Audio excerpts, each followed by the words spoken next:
Be honest. Okay, first of all, not everyone's gonna be great. Anytime you go to any public place, not everyone there is your Yes. soulmate. But Yes. usually, like some people are interesting enough. And again, it's the enough. It doesn't need to be this person that blows your socks off. Is that a weird term? That doesn't make sense. But I know. anyways, blows your pants off. No, that sounds even worse. Hi, friends. Welcome back to Brunch Talk, where we answer your burning dating questions. I feel like I've been away from you for so long, Yue, so we have to catch up on brunch talk. We obviously live in different cities and we're used to having a virtual I mean, obviously we see each other, but primarily virtual relationship because we talk pretty much every day. Mm-hmm. But the last Mm-hmm. couple weeks we have been together nonstop, so I am now missing you and craving back and in person. Although, Well, I gotta say, I am so used to being on my own, and the last few weeks has been like nonstop social interaction, not just with you, but like yeah, with friends, and it's just been a lot. My neuro system is, yeah, it's like, what is happening? I agree. And it's funny because we want to talk about some questions we've gotten around dating burnout on this brunch talk, but I'm feeling just the burnout in general. Yeah. And I feel like I'm sick, first of all. So if I sound extra weird today, then that's why. But I think it's all taken like a toll on me. And I just feel like I haven't been sharp this week either. Like I've let things slip and just been absent minded. And I'm like, I think I'm just really burnt out. I think it makes sense. It's been back-to-back events. There's so much happening. We still have the podcast going. So it's Right. not like that was on pause for any reason. And it's just like in-person events are so fun, but they do take a lot of energy because you have to be on. UA and I usually go to South by Southwest, but this year we're not going. And I think this actually is the right decision. We've been kind of going back and forth, like, we love it. It's our favorite event. So we're like, is this the Mhm. right call? Should we go? Should we figure out a way? And then I can't even imagine getting on a plane in like 2 weeks right now. I'm so relieved we're not going. It's also like so much social interaction at South by too. And it's Yeah. like, it's lovely meeting awesome people, but there's a lot of energy. And yeah, I just want to be in bed. Yeah. We literally be getting on a plane this week, actually. I'm like, misunderstood the dates, but yeah, I cannot even imagine doing that. Oh, yeah. No, to go to Austin? No, no, no, no, no. No, definitely not. And like, I'm just overwhelmed by all the all the stuff that's happening this year. Like, there's Mhm. just because we have more events in April and May. We got your bachelorette in June. We got your wedding in August. It's like, wow. Yeah. I mean, I think that's another side of burnout is I've been really trying to like get everything done. You know how people are like, "Oh, it takes a year to plan a wedding." I feel Mhm. like I'm gonna be pretty good in 2 months. Yeah, you've been crushing it, and you don't seem that phased by the wedding planning process. No, I think it's like yeah, I mean, I'm also not super particular. Like I know a lot of people are like have a very discrete vision or people have a very distinct vision. And I'm just like, I want it to be in a beautiful day. Like my best friend Kate asked, like, what's your theme of the wedding? And I was like, nature? Oh no. And she's like, that's not a theme. Mine was like boho chic, and I'm like, I didn't No. know that when I was at your wedding. She's like, don't you remember like all of the book centerpieces and I don't know, like other things she was mentioning. I'm like, honestly, I love you. Your wedding was amazing, but no one remembers that stuff except for you. Oh my gosh, I was just gonna say that. I've been to how many weddings? I do not remember a theme for any of them. I No, don't I really didn't even know remember there. the decor. Nope. You remember, like, did you get good booze and like have Yeah, fun? And was the yeah. food good? That's all Was the you food remember. good? Yeah. Yeah. I barely remember the bride and groom. Barely remember. Like, which wedding was it that where they had uni? There was a wedding I went to that Yeah, had uni. that's I what you thought about that. remember. That's what you remember. It's funny because, like, I did find a dress I really liked, and I'm Still, I'm probably gonna go back today and get it. But I actually had to do a quick check because my other best friend Melissa got married like in July last year, and she got it from the same place. Mhm. And I was like, "Is it the same dress? Because I don't wanna wear the same dress as her." It wasn't the same dress, but it just shows you, like, I remember, like, I remember her looking beautiful, I remember Uh-huh. loving her dress, but could I tell you what that dress looked like? No. No, no. It's no, I really don't. And I think it's funny when people go to weddings and the pictures they post are of them. It's always like, "I'm Yeah, celebrating totally. blah blah and blah blah, and here's me and my date, here's Right, me again, and right, here's the bride in the right. back, and she's all blurry, don't worry about it." It's a very funny industry. I am excited though. Like I was talking to another friend about this. Like even the Bachelorette. Like what other time would I ever have like all my different friend groups take a trip together? Never. Yeah, yeah. Low key a little scared for your bachelorette. It's a lot of fucking girls. I was never in a sorority for a reason, and this is like a lot of fucking girls. You have a lot of friends from like all different areas of your life, and they're all lovely. Like, it's It'll a be lot of good. girls. It'll be good. Yeah, no. I think in general, like I've like erred on the side of like over inclusion because I don't know. It's like you have people that want to celebrate you. Like why be Yeah, I don't know, like only you guys can come. Like that just feels weird to me too. yeah. And I'm the complete opposite. I'm like, be as exclusive as possible. We are Like, very different that we're way, that's very for different, sure. but also you like to be included, like, I don't care less. I I do. couldn't care Yeah, less, but you know. so yeah, so that's why you're like, "I wanna include everyone." I'm like, "No, It is I a want." thing for me, for sure. It is a thing for me. And I started off being like, maybe I just won't have any bridesmaids. And now I have like Now you have 10. 30. Everybody coming to my bachelorette is a bridesmaid. That would be out of control. But I'm also just like, I don't care what you wear. You don't need to do your hair and makeup. Like, do it yourself. Like, it's not going to be intense. Like, I don't want that. I don't want to be doing like the whole day and wearing an ugly fucking outfit. Like, I've had to wear some pretty ugly Uh-huh. bridesmaid dresses that yeah, like, people pick what they want. I think that approach is so much better. For my friend Melissa, she just gave, like, a color palette. I ended up using one I already owned. Like, I did Yeah. try on a bunch, but that was the best one, and it was great. I felt Yeah, good. it worked I was out part great. of it. We all actually blended together. It was perfect. And you can rewear that dress because you like that dress and I've you've already worn it worn it 3 before. times. Yes. Works out so well. Because also, let's be honest, nobody remembers the bridesmaids dresses. Nobody. No, no, we were actually saying Yue and I were talking about this of like armoire is actually a perfect bet for a bridesmaid dress because you can rent like 6 things at once. You could try on like a bunch of different dresses, send the ones back that you don't like, only have it for the month. I know they are a sponsor, but this is not a sponsored like section. It like legit, we were like, we should be doing this. Maybe I will be doing this. Wholeheartedly want to really just tell you all how impressed with Armoire I've been. Yes, you can rent dresses for weddings and events, which I will be doing for Julie's wedding and maybe bachelorette weekend. But also, like, I guess I want to talk about this because I think this is the best hack ever. When I was in SF for all those events, it was fucking cold and raining. Yeah. I rented coats from Armoire to be delivered straight to my friend's house who I was staying with, and I wore it all week. I was never cold. I had like this really nice big coat, and then You at the look end of my stylish trip, too. yeah, it's a really nice coat.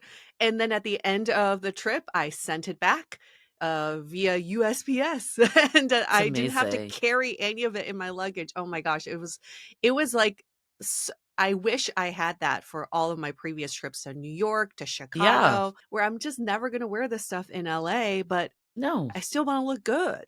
Yeah. I love it. I love it. I Yeah, wanna do this for our New York trip for sure. we should. So use the Yeah. code Dateable for 50% off your first month. But this is legit from our heart. We Yeah. actually spent, like, an hour talking about this yesterday in relation to my wedding.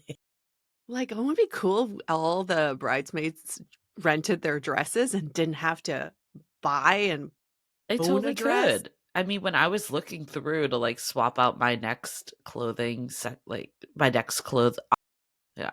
When I was looking through to swap out my next options, I saw all these dresses and I was like, "Oh, these Mhm. would be perfect for bridesmaids dresses." Mhm. I'm gonna Yeah. give that resource. But you still haven't decided on a color, right? And, like, let's you're a little burnt out, so maybe think about the color later. I'm like, I have a general idea of color, but I'm not fully there. So I haven't like nailed it down 100%, but I'm on to florists now. So I'm gonna work with them and that will help with the color too. That's true. Yeah. Yes. So But anyways, burnout. I do think, like, I don't know, it's like it's hard because I feel like even with our podcast, like people don't see this side, but obviously there's putting the episodes out, editing, production, all that, Mhm. social media, and then there's like a business side on the back end that we work on. Like one Mhm. thing I need to do, taxes. Stuff like Mhm. that maybe not the glamorous side of podcasting. And I just feel like this week I've been so excited to get back into that side because we've been away from it the last couple Mhm. months with all the book tour stuff. But then at the same time this week I've just been so burnt out that I like feel like I'm like struggle to do anything. Yeah. Well, it's a real thing. Our bodies need to recover, our minds need to recover. We can only hold so much information in our minds. Yeah. I think we've reached the peak. I did go to a day spa though on Resort Pass, who I also want to become our sponsor because I'm Yes. obsessed with Resort Pass. I went to a day spa with my friend Kate that was in town and it was so magical. It was the day after I got back from LA. So Mhm. that morning I got up really early to go to Calistoga in Sonoma or in Napa, and it is like the most magical place. It's like this spa with like 5 pools, and it was like $100 for the day, which isn't nothing, but normally it costs like thousands of dollars to stay at this resort. Which resort? It's called, oh my god, what is it called? Why am I this is how burnt out I am. I, like, literally cannot remember the name of the place I went to 4 days ago. There's something wrong with me. I feel like, normally I'm like, I'm quick, right? And I'm just not. I don't know, I feel like I have, Uh, like, COVID brain, but I, like, don't. I don't know, it's weird. So okay, Lodge. Solage. Yeah. You've stayed there before, or you've I've done never stayed there, but I've gone to the day pass on Resort Pass there got it. with my Okay. partner. Yeah. I'm pretty sure we're staying near there for your bachelorette. Yes, because she definitely took a little detour during this day to go Yes! check it out. She's I was like, "I have wondering. something I need to do." I was wondering because she sent videos. I was like, "How does she get videos of this place already?" I know, it's like, "Is it related to The Bachelorette?" She's like, "Yeah." I'm like, "Okay, I'm gonna stay at the spa. You go, you do it. I'm not gonna get in the middle of it." Oh my gosh, she's such a good friend. You She is. really don't have to worry about anything. No, it's Totally amazing. hands off. And I Yeah. think, though, it is the one thing, like, for The Bachelorette, I mean, I've definitely organized my share of bachelorettes, so I was like, "Hey, if you need help, hit up all these people that I've done their bachelorette Uh-huh. for." But I feel like it's the one thing, like, now as being in the opposite side that I'm like, "Oh my god, it's nice to not have to plan this." I know. It's like there's so many things that you're planning, it's nice to have this off. I know. Yeah, it's like nonstop event planning Yeah, on all fronts. yeah. Uh, Well, it'll I'm be glad you did fun. your day spa with Kate. I'm glad that she also, yeah, she's productive. Goes to a day spa and finds the I place know. we're staying at for your bachelorette. Great. No It's wonder. great. It's She's great. very high Just gonna functioning. Gotta multitask, do it all. Anyways, we are going to turn this convo to dating burnout, not just burnout in general, but I actually wanted to talk about too these 12 stages of burnout that we talked about in the episode we did with Gemma Sebag from The Mhm. Psychology of Your 20s. She touched on this, how they're related to, workplace and life, not necessarily dating, but there's a clear parallel to dating. So, anyways, I want to get into that more. I want to get into our questions around dating burnout. But before we do, let's take a minute to hear from our sponsors. Dating burn. Mm. I hear it. I hear it. Well, I think this is a topic that is so top of mind for us because at every event we went to in the last few weeks, someone had a question or a comment about being burnt out from the apps specifically, and then what they should do about it. Totally. And I mean, we get questions about how do you stay more hopeful in dating? How do you not let it like burn you out? And it's interesting because I'm looking at these 12 stages of burnout. Stage one, you feel like there's a strong need to prove yourself. So this is probably like, I need to get into a relationship. I need to get on the Mm, apps.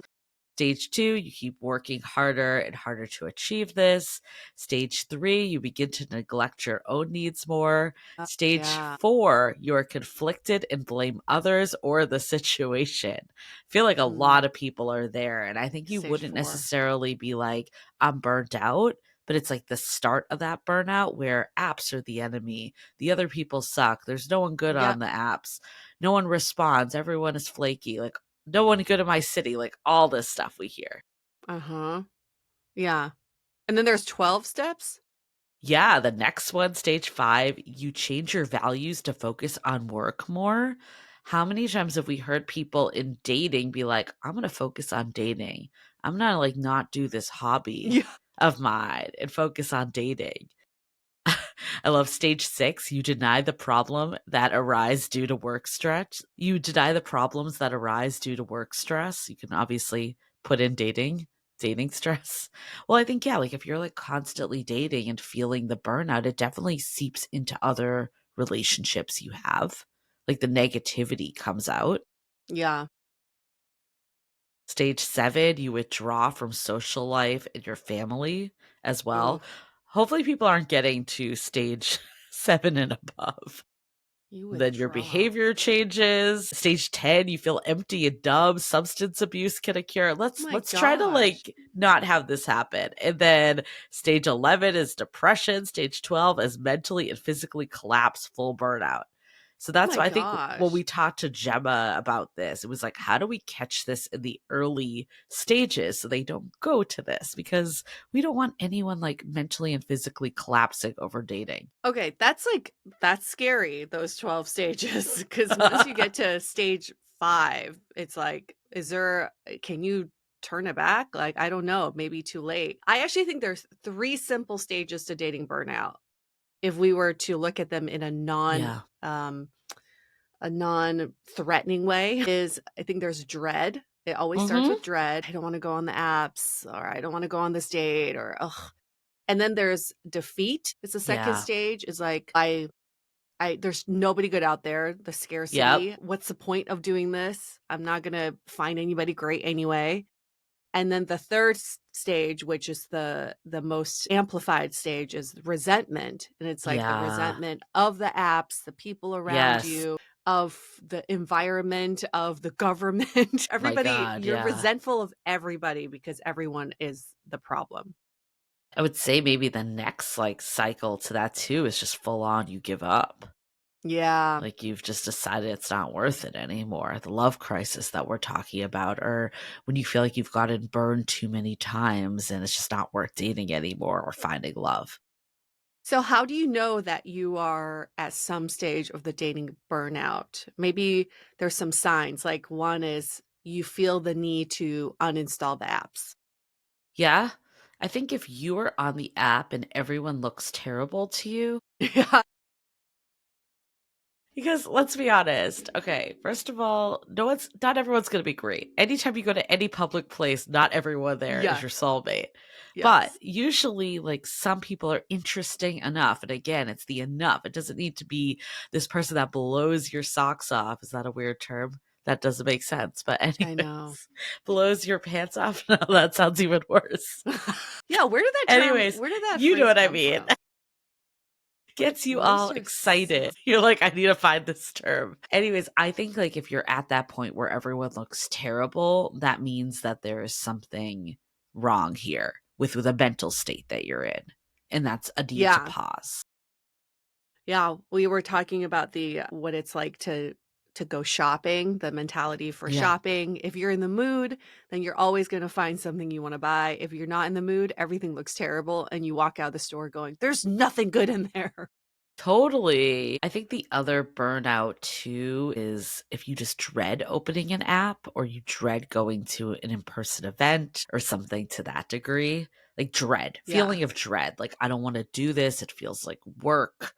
All of this Yeah. to me is time to take a little dating vacation and, cleanse yourself. Yeah, well, also people think it's a sabbatical and we call it a vacation because a vacation, everything's refreshed and new and exciting. A sabbatical is like you're burnt out. I just need to rest and sleep for 48 hours.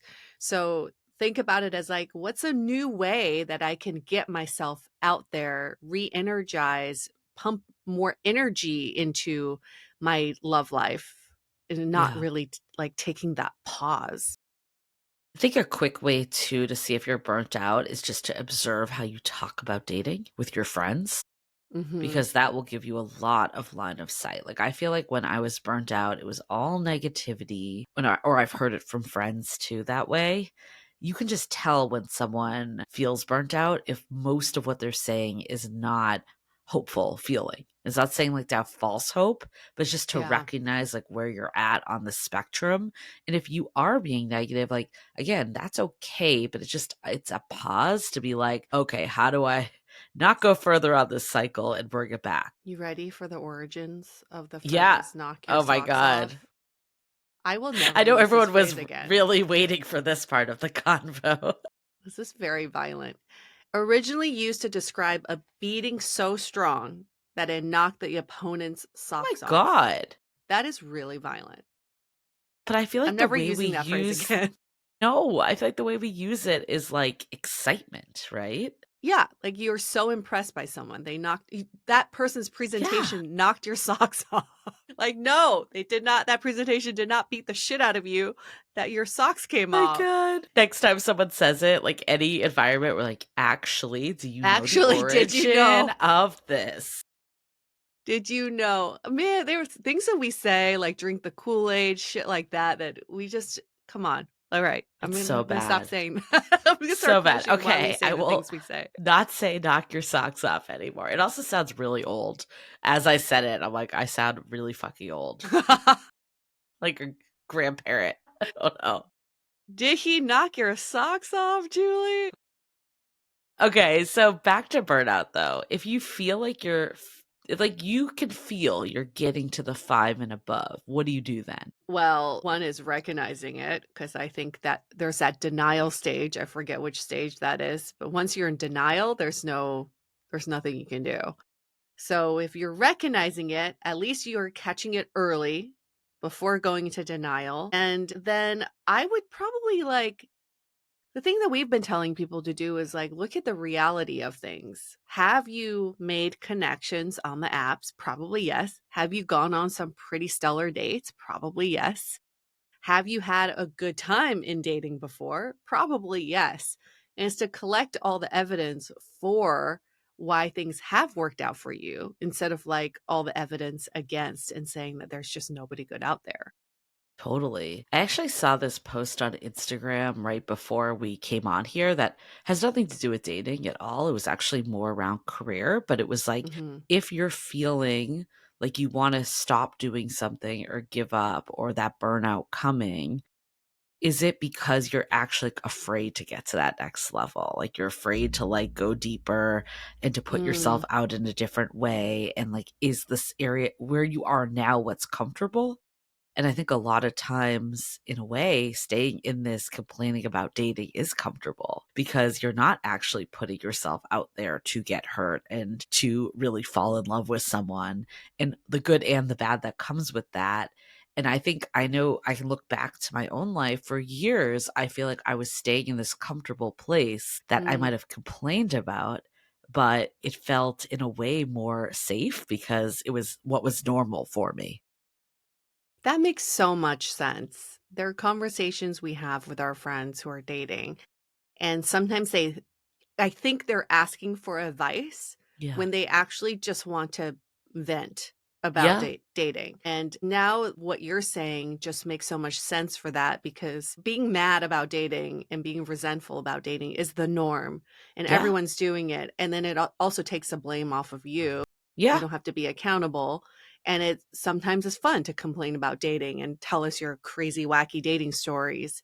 So yeah, when you're like asking for a lot of people who've asked us for advice and then you give them advice back and they just go, no, no, no, let me Yeah. just let me They keep don't wanna complaining. hear it. They don't want to hear it. So maybe that's what it is too, is like when you are at that point of burnout, are you just staying in the comfort zone Yeah. of complaining and being negative, or what is the next step you can take to get out of it? Like, can you stop yourself mid complaint? Right.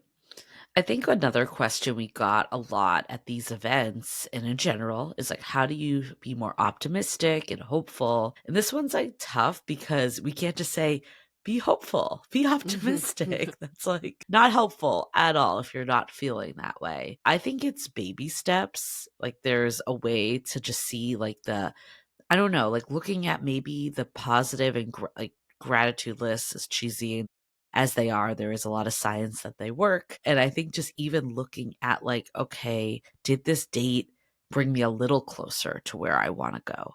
Like, I feel like Mhm. when I felt, like, more hopeful, it was like I was meeting people that were at least on my wavelength. Even if they didn't work out, I was like, "Okay, I went on this date and had a good time. I met someone new and interesting. They feel like the type of person I could end up with. They weren't like so in left field where in the past maybe I'd gone on crazier dates. So I think just like every little step that feels like it's moving in the direction, if you can look at it that way, it feels like progress is being made. And I think that's really what makes someone hopeful, at least. I don't know, certain personalities. I think achiever types like me, when I wasn't seeing results or when I don't see results in any way, even if they're not like sweeping big results, that's what makes me unhopeful. Like when Mhm. it's just no movement is happening. So any movement keeps me motivated to just keep going. And maybe even a one step before that is having the clarity in what you're trying to achieve with Yeah, dating. totally. We can get burnout so easily because when we're lost in dating and are just running in circles, of course you're going to get burnt out. But if you have your North Star that we talk about in our book of why you're dating in the first place, then every date brings you closer to that direction. And I still think about that blind date I went on with the guy Andrew, who totally changed my trajectory of my dating style. Who He's a poker player. In the middle of our date, he called it out that I was being performative and not being my real self. That date did not end in a relationship, but it opened my eyes to this whole new way of dating, a more Mhm. authentic way. So, yes, if you saw that from if you were like, "Okay, was that a successful date?" Well, if you're looking at it from a relationship standpoint, no. But if you look at it from a growth and learning Yeah. standpoint, it was such a pivotal date for me to go on. So every date could bring you some nugget of information about you that brings you closer to your North Star. Love that. And I think the mindset too is so huge. And, another Mhm. way to gain hope is to read our book, How to Be Dateable, or listen to an audiobook. That is what our editor said when she finished reading it. She's like, it feels hopeful. It feels like a big hug. It's going to be all okay. You're going to make it through. And the Yeah. reality too is I always love saying this because I think it helps people that are in the thick of it. Like looking at like everyone in my life, they found their way eventually, and even if there was a setback, like even like you, right? Mhm. Like I feel like you had a huge setback a couple years ago, but where Mhm. you are today is like so much more positive, and you're in this like seeing you in this relationship compared to your last one, it's like It's night like and day, night and day. night and day. And I just see like the change in like lightness that you have and just the way that you are. So it's like I'm using this as an example that like even the worst of things that could happen to you, yes, it's tough in the moment. It's really incredibly hard, but eventually it works itself out. And I've seen this Yeah. with so many friends too. And I feel like dating is the only area in our life, well, not the only, but one of the few areas in our life where it's not linear. It's not linear. Yeah. And we feel like I've gone on 100 dates this year. Why haven't I found my person? That's not how dating works. Like there are people who've gone on one date and Right. found their person and people who've gone on thousands of dates and then found like our guest Brooke who went on almost 1,000 dates and ended up finding her husband at a hotel lobby bar when she was just out with friends. She wasn't even looking for someone to date. Like if we think about it that way, then it's not about us building up to this grand achievement or a milestone. It's like everything is doing something for us, not against us. Yeah. I think it's linear in the sense that you can grow from every experience and like keep Mhm. progressing that way. But I agree 100% that it's not linear. Like, oh, if I go on 50 dates, I have a better shot than if I went on 20 dates. Like that is not accurate at all. No, and then, we're seeing people who were in such happy relationships and then something unexpected Yeah. happens and the relationship ends or they have to part ways. The future is so unpredictable Yeah. and even if you get into the relationship you thought you wanted, you still don't have a No. guaranteed future. So it's about staying present in what you're learning from each interaction and understanding. This is like the question we get is like, why are people so boring? Like the conversations I have are so boring. These dates are so blah. Well, everyone is interesting, but it takes a little bit of time and connection building for people to come out of their shell or to reveal a little bit about themselves. So maybe think about each date as a challenge for yourself is how do you reveal a little bit more of you and the person you're with? I love that. And what a great way to end this episode on that note, because Mhm. there you go. There is the way to leave it. I love talking about this topic. I mean, we could probably talk about this topic for hours, but No, we don't yeah, wanna get burnt we out don't talking we about don't want to burnout. get burnt out. But take the time you need if you need to like exit the dating scene. I love not exiting completely, but maybe it's decentering it. That it doesn't need Yeah. to be the pivotal focus for you. You can still go on apps once a week. You can still go out and about and if someone crosses your path, but you don't need to be like on the hunt and devoted every second. I so much prefer that than to be like, I'm just uninstalling the apps and not doing anything. That being said, though, there was a time in my life where I was going through extreme heartbreak and I really couldn't do it at all. And looking Mhm. back, that actually helped me a lot. As long as you're using the time to reflect and to move forward and not just Yeah. staying ruminating in why dating is the worst. Yeah. Live your life. Lead with yourself and your interests first. Don't lead with dating. All And go, right. but go pick up our book. Pick up our pick up our book, which is called pick up our book, which is called How to Be Dateable, yet the entire book teaches you how to be strong and clear in who you are and lead with yourself, your interests, your needs to be Yeah. happy in dating. I actually think about when we were at Barnes and Nobles, we had one person come by and she's like, I don't need this book. I'm not dating. Yeah. Yeah. And we were like, she was kind of giving her approach of how she was, living her life. And we're like, actually, I think you're really going to resonate with this book. And she ended up buying Mhm. the book. She did.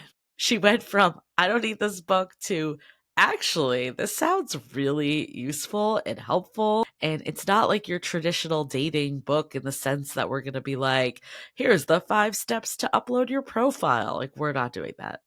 No, and I'm sorry for anybody who thought that was the in the book. Let me say that again. 5 steps to create your profile. Upload sounded really old. Okay. Well, that is how they would be. Okay. Awesome. Cool. Well, Alright. Howtobedateable.com is where you can find our book. and happy brunching, everyone.